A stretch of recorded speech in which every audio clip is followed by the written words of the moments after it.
வணக்கம் நண்பர்களே, விஜயபிரகாஷ் பேசுறேன். இந்த அதிகாலை நேரத்தில் உங்களை எல்லாம் சந்திப்பதில் பெருமகிழ்ச்சி.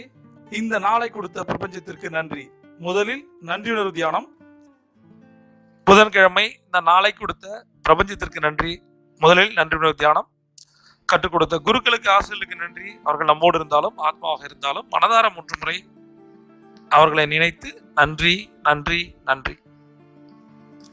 இரண்டாவது நன்றி, உயிர் கொடுத்த தந்தைக்கு நன்றி. அவர்கள் நம்மோடு இருந்தாலும் ஆத்மாவாக இருந்தாலும் மனதார 3 முறை நன்றி நன்றி நன்றி. மூன்றாவது நன்றி, உயிர் கொடுத்த அன்னைக்கு நன்றி. அவர்கள் நம்மோடு இருந்தாலும் ஆத்மாவாக இருந்தாலும் மனதார 3 முறை நன்றி நன்றி நன்றி.